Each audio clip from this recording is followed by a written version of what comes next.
Are you ready to grow your financial practice to heights you've never imagined? You're listening to the Elevated Advisor Podcast with your online business mentor and host, David Scranton. Each week, you'll learn Dave's secrets that have helped him become one of the most successful financial advisors in the country. So are you ready to become an elevated advisor? The Elevated Advisor Podcast starts now. And welcome to this week's episode of the Elevated Advisor Podcast. I'm David Scranton, your host. And today we're going to be covering with you this concept of going from being commission-based in the FINRA world to the possibility of transitioning to being fee-based in the SEC world. Some of you may have already given up your Series 6 or Series 7 licenses and made the transition. Others have thought about it at some point, but maybe not quite sure if that's the right thing to do, and some of you might still be thinking about it. So today, we're going to explore whether or not it's something that makes sense for you, and we're going to do this with the help of a good friend of mine who's gone through that transition himself just about 7 or 8 years ago, and that is Dave Wright from Toledo, Ohio. Dave, thanks so much for being here and helping us out with this also important topic. Dave, it's a pleasure to be here. Really is. Thanks for having me. So I want to just go back to the beginning of your career.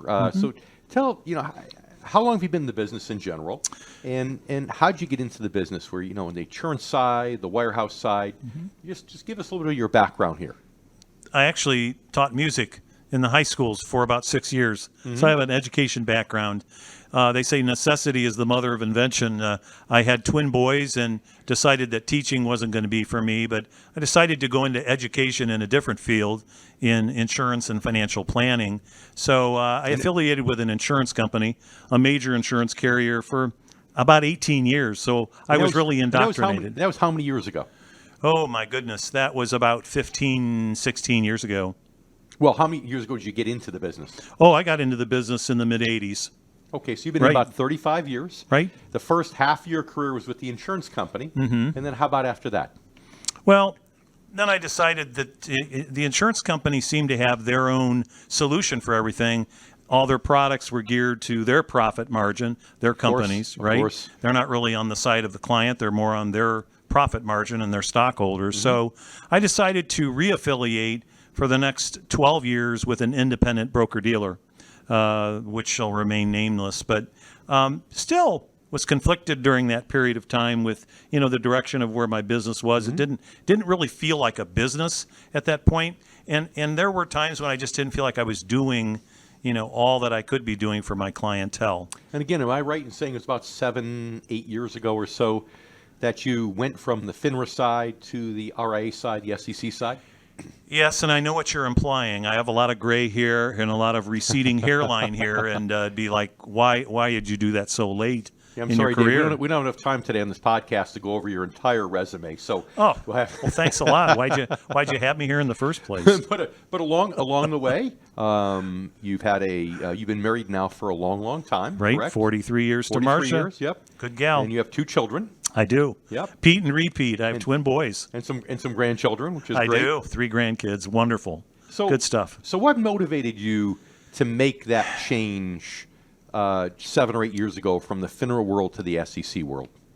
Well, first off, I had to look at my clients in some of the situations we were getting into with some of the mutual funds, some of the products we were using to help them with their retirement planning. And there just seemed to be a flaw in the way we were handling their investments. We had some problems with cash flows in some of the tumultuous times that we had in the 20s, 2000 period of time. So that was the first thing. But it wasn't just that. I didn't really feel like I was a business owner so much as just a salesperson that helped people, right? Sure. And I wanted to make that transition from feeling like a sales-oriented practice to more of a business where people, they go to a doctor to get medical attention. They go to a lawyer to get legal advice. They go to a financial advisor to get financial advice, not somebody that's just selling a product. Selling a product, yeah. No, we don't want that. So it sounds like at that point, what you were starting to lose belief in was engineering income for retired clients through withdrawals, right? So you're, Right. 3% withdrawal rule, 4% withdrawal rule. Monte Carlo analysis says there's a 90% chance of success, but of course, that also means there's a 10% chance of failure, which means your client's going to run out of money, right? Right. That's just no way to go. And people, they don't know what they don't know. I've been through these situations where these Monte Carlo analyses, they make the client feel good, but they really aren't doing the service because we really don't know what inflation rates are going to be down the road. We don't really know what interest rates will be That's right. 10 or 15 years from now. So Monte Carlo analyses may look good, they make the person feel good, but I'd rather go with something that, was more of an ironclad a plan rather than a guess. Yeah, it's Monte Carlo is basically fact based upon fiction. So Absolutely. So you moved over so you can actually actively manage high income, interest and dividend paying securities. So God bless you. You're preaching to the choir right here. But what did it do for your business? I mean, in terms of the ability for you to get out there and market yourself. Talk to us about that for just a little bit. Well, I think to really be honest with that, I have to go back to the very beginning when I made the transition from FINRA to commission-based. There was a lot of bloodletting there. I needed to reach out to all of my existing clients. I mean, I had 25 plus years under my belt, Dave, where I was using the types of products and contracts that probably, I was schooled that they were the right thing for the individual, such as, variable annuities, those sorts of things. And I want to talk to you about variable annuities a little bit later, because what you're going to find out is Dave has a real interesting story about some trials and trepidations and some fears that he had when he first made the transition and how he was able to resolve those seamlessly. But, again, focusing on the positives, you shared with the benefits for the client of making the transition. But what were the benefits to you in terms of your ability to market and generate leads, taking the FINRA shackles off? Oh, my goodness. What allowed me to become my own entrepreneur through, getting rid of FINRA and being able to be Series 65 licensed, become an investment advisor representative, and then affiliating with a very good FMO where I could do more individual advertising, promoting my business, and differentiating myself from being just someone that's affiliated with a firm as part of like an employee. I wanted to go out on my own and seek my own clientele in that manner. Some of those types of marketing, FINRA simply wouldn't allow you to do because the rules are too constrained, correct? Yeah, that's right. Yeah. They're just too constrained. So looking back now, once you got past the first 6 months or so of the transition, after you got past that, have you ever looked back and regretted the decision? Never. I've always, that's the answer I always get every time I ask people the same question. I'm not going to lie to you, though. I mean, there was some trepidation. There was some nervousness. Yeah. I mean, to go from a no-fee background, basically a commission-based background, to a fee-based advisor, I mean, it takes a while to build up the revenue. It takes a while to first of all, you need to do it for the right reason. The right reason is it's better for the client. Yeah. Second of all, over time, it allows you to become more autonomous. It allows you to do what's right for yourself as well as the client. Absolutely, and it's great these days. Let Ken Fisher spend his billions of dollars advertising. Don't get me started. That's right, on all the reasons you need to work with a fiduciary. Right. And for free, you get to ride his coattails and say, well, you know what Ken Fisher talks about? Well, we're the same. We do the same thing. Different, but we're fiduciaries too. That's right. So God bless him. Let him go ahead and burn that money on television commercials, and we get to ride his coattails, which is pretty good. That is great. Okay, so you've never looked back after the first 6 months and regretted it. It's been positive. Right. You've been able to market in a more liberal way to help grow your business. And by the way, when you made this transition, how much business were you bringing in per year, roughly? Probably overall between $5 and $6 million per year of business. Okay. Overall production. And last year, correct me if I'm wrong, you brought in more than $40 million of production just last year.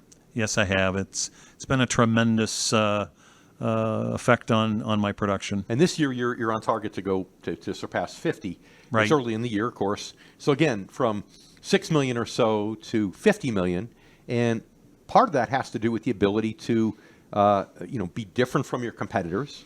Not blend in with all the mutual fund, variable annuities everyone else is doing. But the other part of it is the ability to actually be able to market and generate leads and get in front of people. So I think that's important. It is huge. I mean, to be able to look at the marketing side of the business, to promote your business to the community is so huge, and to do it in a way that where you're not actually chasing people, you're attracting people. You get blended in with this financial advisory community, with all the mutual funds, with all the Ken Fishers of the world. You want to look different, and the way you look different is to have a concept that really, really, truly works, where you actually have a plan put together. And the thing that was the big aha moment for me was being able to actually do marketing that was targeted, that was with people through webinars, workshops, those sorts of things, where I could get out there in the public in an educational fashion. My father always said to me, you know what, if you want to learn something, learn about that topic, teach it to someone else, and you'll know that topic much better than just going trying to wing it. So this business of becoming FINRA licensed, SEC licensed. SEC licensed, has just helped me become more of an educator in different areas, and it keeps me fine-tuned in those areas. Social Security, for example, we do a lot of Social Security planning. I mean, if you're going to be an income specialist, as I believe I am, you need to know about Social Security. You need to also understand a little bit about estate planning, and when people need to pull out RMDs, all that stuff. The everyday advisor, I don't want to speak for them, but a lot of them that I at least encounter in my area of the world don't seem to have a lot of knowledge, specialized knowledge in that, and that's why people come to you. That they want and you to know sometimes it. in the FINRA world too, they're not allowed to talk about certain things. When you start talking about estate planning, or like a lot of the wirehouses can't even talk about taxes. You're not allowed to talk about taxes as a rep, but in the SEC world you can. So I want to take you back, though, to when you were going through this, right? You're going through this decision. You kind of thought it was the right decision, but you're never sure until after you do it. So now you're sure it was the right decision. Right.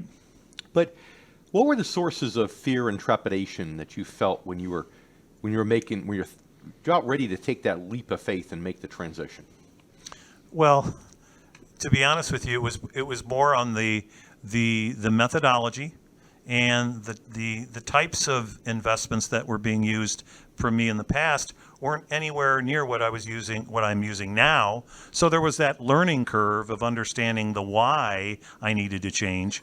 Forget for the moment about FINRA and learning that I could be more autonomous and do more comprehensive planning for people. It was just making that transition, Dave, to the different. But also, wasn't there a fear of, will people buy the new message? Will they come with you? Will they stay? Or are they going to want to stay on the commission-based side, and you're going to lose all those trails? Well, that's right. You could lose all those trails, and once you enter the world of fee planning as opposed to trail commissions and upfront commissions, that is scary for any advisor to make that transition.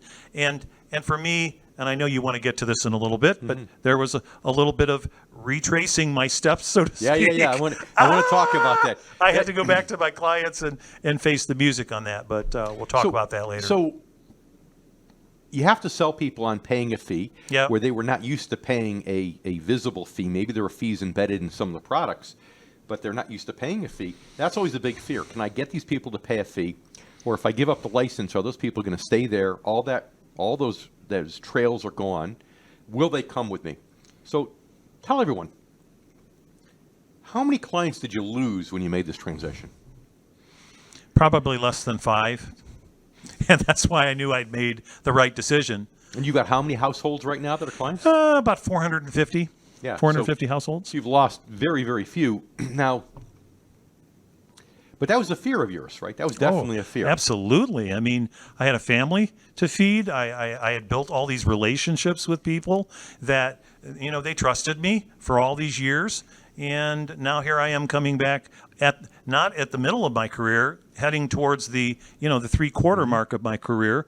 And that's a scary move to begin to come back and say to people, you know what, this was the way I was doing it. And at the time, I thought it was the correct way to do it. And in some ways, maybe it was during those accumulation years, right? But as they got closer to the distribution years, when, people tend to start thinking about, gosh, I want to start taking that cruise. I don't want to put things off anymore. I need income. Well, I had to go back and completely retrain my thinking on that, and I had some good guidance on that. And it's not a compliance issue because, if you have to go from a one commission-based mutual fund to a different family in the FINRA world, you have to justify that, right? If you cash out of a variable annuity and go to another one, another product, you have to justify that because it's in the FINRA world. But when you're going from the FINRA world to the SEC world, there's no legal compliance. I mean, right? I mean, use Ken Fisher as an example. There's a period of time, I don't know if he still does it, where he was actually apparently refunding surrender charges to people who got out of annuities. Oh, my goodness. And all this. Yeah. And it was fine because, again, you made a decision as a client to change from the commission world to the fee-based world. So I know there was no compliance issue there when you made that transition. Right. But the issue is, you still knew that, okay, these people paid a commission. They paid a load or they paid a higher fee in a B share, let's say.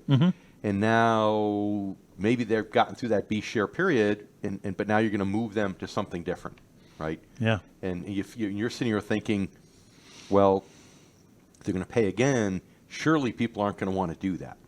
But it sounds like since then you found out that was in large part a limiting belief on your part, that when you're able to go back and talk to them about the benefits of the new model, and frankly talk to them about the fact that a lot of these hidden fees were probably more than the visible fee that you're charging.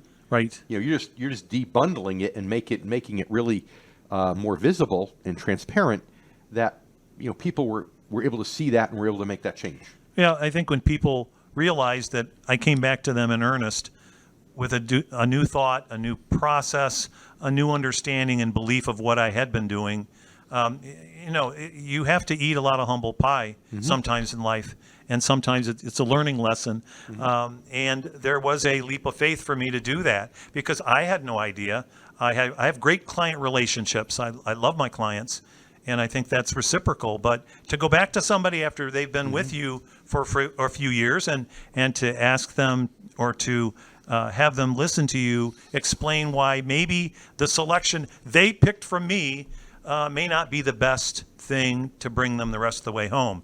Part of that was my education, being trained by the mutual fund families, the insurance companies of the world. Sure. Yeah, I mean, they have their own profit motives and things, and what's good for them isn't always good for the client, but obviously a little bit of brainwashing in there.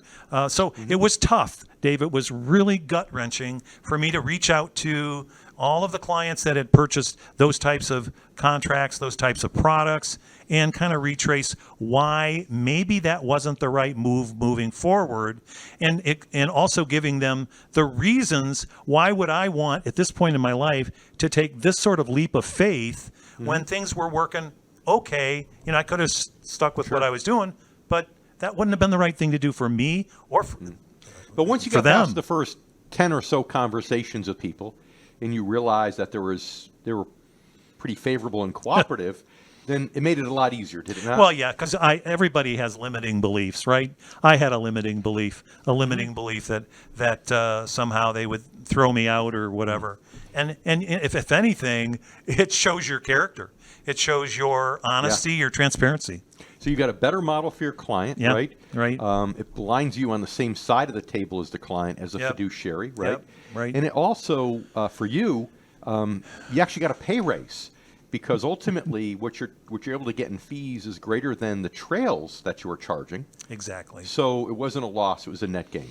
It was a net gain, and actually, it's what's allowed me to expand now my horizons and my whole vision for the rest of my career on being able to perpetuate something that can help not just my clients but their kids, their grandkids, and having that fee model replace the FINRA model has allowed me that peace of mind of not knowing just that I'm okay, Right. but that my clients are better served. That's They're right. better served. And I want to talk in a minute about the big issue that you had when you were making this change, and it really kind of caught you off guard. But I want to actually, that motivated you to make the change in part, but also was the most nerve-wracking. So I want to hit that.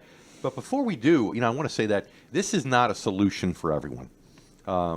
So let's talk for a moment about for whom might it be more appropriate to keep the FINRA license, maybe in addition to the SEC license, but what types of people might it be more appropriate for? I think it would be more appropriate for people that need the direction of a company, of a home office, of their training, someone that that really is not autonomous, someone that tends to want to just stay within their own little what they know, right? I've never been like that. I've always been a little bit cynical in that way. Yeah. I've always wanted to know, is this the right way? Is this the best way that I can serve my client? And but it truly isn't for everyone, because certain individuals will just gravitate to being an employee more than an entrepreneur. To me, being an entrepreneur was more just more appealing, I guess, more than anything else. Well, and I think the other thing too is, products. Okay, for example, if you're doing college tuition planning is a big part of your business, you might need access to 529 plans, which is much easier done on a commission basis than anything else. Maybe if you're dealing with a lot of smaller clients, it might make sense. And this is the whole argument before, when they're trying to make everybody a fiduciary, is that, if you're working only on a fee basis, you can't afford to serve the smaller clients. So if you're dealing with a lot of smaller clients, a lot of younger people, having that commission-based side probably is going to be helpful. That's true. Because you can at least get paid enough to help them, and you may not be acting as a fiduciary, but they're getting some help, so I think that's good. Right, that's good, yes. Or if there's other products like that. Some people do private placements that they can't do on a fee basis. And if you're in that specialty niche where you're doing private placements, you might have to keep your FINRA license. So it really depends. But if you're focusing mostly on publicly traded securities, where there's stocks or bonds or even mutual funds or ETFs, right? You can do all those things that you could do with your Series 7. You can do them with a Series 65 license. You're just charging a fee instead of a commission. So, once you get, I think what it comes down to is, if you don't want to hang on to those things, you don't care as much about the 529s, you're not doing private placements, and you've built your assets enough that you can afford to make the transition, then it might make sense. If you're newer in the business, you probably need that commission side there just to survive at the beginning. And it might be a better way for you to do it. But once you've hit critical mass, for many, that transition's appealing. Now, one of the biggest areas, Dave, where people hold on to this license is because they want to sell variable annuities. Okay, you want to sell. You had to bring that up, didn't you? Yeah, I did. Yes, I did. They want to sell variable annuities, so they keep their Series 6 or Series 7. They keep the FINRA side, right? Because that's a big deal. Now, so. Why don't you share with the group, how variable annuities became maybe a big part of your motivation to make this change, but also some of the fear and intrepidation going back to your clients with this new model? Wow. My hands are sweating just thinking about it. Because in fairness to you, you understood the problem with Monte Carlo analysis, and you're doing systematic withdrawals from mutual funds and ETFs and things, and you're thinking, I don't like even a 10% chance of failure if it means my client running out of money. Right. So the solution is, well, if I put them in this variable annuity, now I have an insurance company guaranteeing they won't run out of money, right? Right. So that was good thinking, at least in intent. Okay? In intent, but when you look at all the different components of it, in a variable annuity, you have mortality and expense charges, right? So you're paying for a death benefit that you may or may not use. And that has a fee, maybe it's a 1.5% fee. And then you go on and have a rider charge. There's normally some sort of a lifetime rider that's being charged. That could be another 1.5% on top of that. And then you have the actual investment expenses on top of that. So when I sat down with my clients and listed out the percentages that they were paying in these different areas, excuse me, and actually assigning a dollar value to what they were spending on an annual basis, they had to do, Dave, in some cases, 9 to 10% per year, just to not to just break even, but just to make something on the account. Well, and I know that's also crazy. If you think about it, if you're paying a 3%, the client's paying a 3% fee, and they have let's say a GMWB, guaranteed minimum withdrawal benefit. They're taking out 5%. The company's taking 3%. So you say, well, gosh, maybe the market needs to average 8 in order to break even. But the reality of it is, because the peaks and the troughs, right, and the sequence of returns risk, they probably have to average closer to 10. That's right. And of course, the problem with variable annuities is they cannot legally pay any dividend. right? There's no That's right. dividend. It's a unit So value. It's all coming out of principal. Right. So I know that was part of your motivation. So you went one time, I think 8 years ago, and somebody was doing a class, a presentation. I can't remember who that guy was.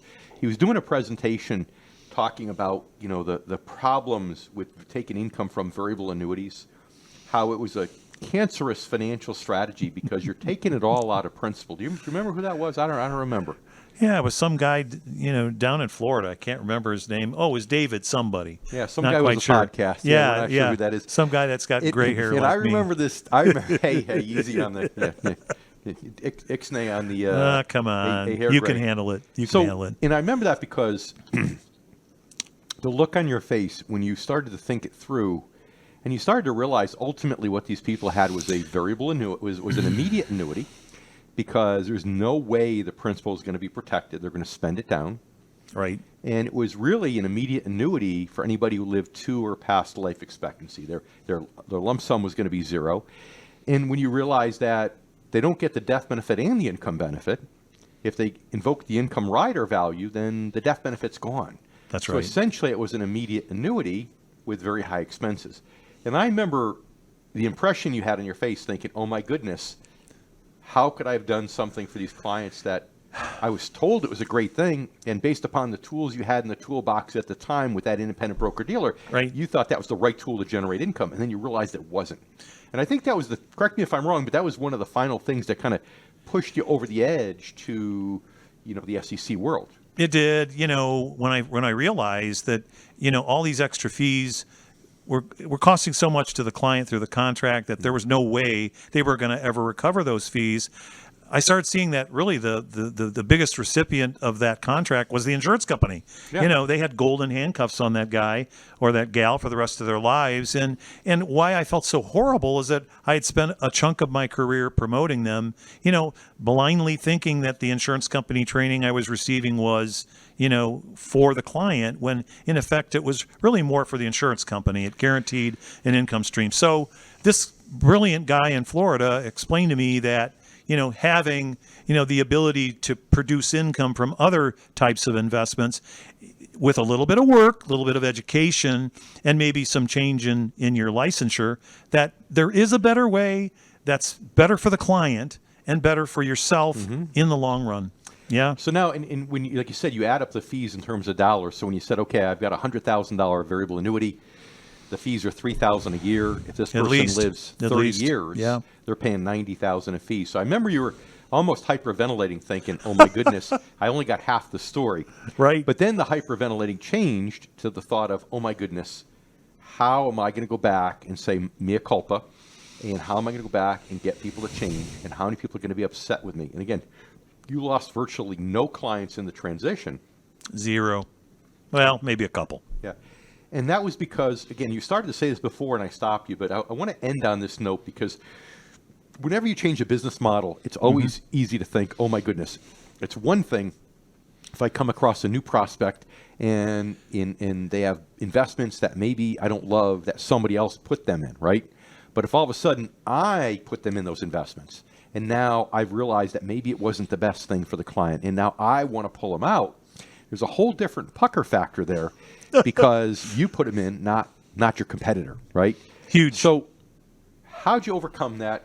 And we know it ended well, right? It ended how'd you well. overcome that? Well, thank you for setting this up like that because it really was a pucker factor for me. I remember. You think you're doing the right job for the client, and then to have to go and say your mea culpa and go through the costs. But you know what? People really understand that if you have the kahunas, so to speak, to do that, to come to them and be transparent, to be honest, to admit your mistake, they understand and they respected that. Most people almost embraced me with it. That we appreciate hearing that. We had heard from other sources maybe these were or were not the best things, and for you to come to us, that took a lot of courage. To be transparent, disclose this stuff to us, knowing that we could say thank you very much for your time. Now get out of our house. So it really convinced me that I was doing the right thing, because I was doing the right thing for them. If I'm doing the right thing for my client, I don't ever have to worry about losing a client. If they can't forgive me for that, then I guess I lose a client. But in almost all the cases, they knew my character, that I was well-meaning, well-intentioned, and when we finally disclosed how much the costs were, the surrender charges, that most of them willingly said, let's make that transition. Let's go from the high costing VA into something that can generate some income and more predictability. And what's interesting? You're one of the good guys in the business, so you actually explained it thoroughly when you sold the variable annuity initially, right? But there's a difference between saying, okay, total fees are all in about 3%. You're not going to write a check for it. It's just going to come out of the account balance. Right. We hope to get enough growth to overcome that plus, right? Exactly. That's one thing. But then to add them up and show them over 30 years, they're paying $100,000 of fees in a $100,000 account. Most people don't take that extra step. So you took that extra step, right? I did. But you also answered the question why, right? Exactly. That you didn't have tools available at your disposal before. Right. Because you weren't independent. And when you made this leap to independence, now you have the universe of tools at your disposal. And the reality of it is, back then when they said they wanted to be conservative and they wanted income, you didn't have the tools to generate the income. So what you did is you put them in this insurance wrapper so that they can get guaranteed income from the insurance company. That's right. And they had to pay a lot extra, and that was okay because that was the way to do it. But now that you've learned that you can generate actual income, equal to or in excess of that GMWB of 5%, right? Right. And not have to take a dime of principal, not have to risk running out, not have to pay a crazy fee to some insurance company. Right. You have better tools, and that's it. So it's kind of like, you can take a crescent wrench and take a nut from a bolt, but let's face it, it's a lot better if you had a socket wrench. So all of a sudden, you were given the socket wrench, you had a better tool for them. I did, and it's been liberating since that time. It's easier to go to work in the morning because I know I have the right tools to provide the solutions that people need to have income. And you know what's been such an added benefit to all this is that it's not something that people talk about. If people talk about income, people talk about income plans, but they don't really talk about what generates the income to the level of a GMWB. And there are things out there that people just aren't educated on. They don't have the tools. Actual income, actual interest, dividends, right? And still have your principal. Right, not paying a 3% fee to engineer. Have your cake and eat it too. So, and think about it this way. If you had a house and you had fire insurance, let's say you didn't have a mortgage, and all of a sudden, somebody invented, let's call it Teflon paint. I think Teflon paint doesn't burn. Teflon doesn't burn, right? I guess if you say so, Dave. Whatever it is, but let's say somebody invents Teflon paint where they could paint your house and it's impossible for it to burn. Are you now going to want to continue to pay that insurance premium? The answer, of course, is no. And when you explain that to clients, and now they don't need to pay for that expensive insurance, it becomes an easy decision for them. And like you said, people actually had a little bit of empathy for you, right? Because they understood that it was your background. Maybe it was a lack of training from predecessor organizations. Right. And when you explain to people that, look, I had to take the courage at this point in my career to become independent. It's easier for me to sail in the sunset working for a company. I had to come out. I had to hang my own shingle. I had to get my own website, put my own sign, hire my own assistant. This took a lot of work, but I had the courage to do it because it was better for you. And I no longer, now knowing what I've learned, I could no longer stay under the arrangement of this broker-dealer where I was being told to sell products that were profitable for them, not for my clients. So I was getting impure research, and I went through the hassle of becoming independent at this stage of my career so I can get pure research. Yeah.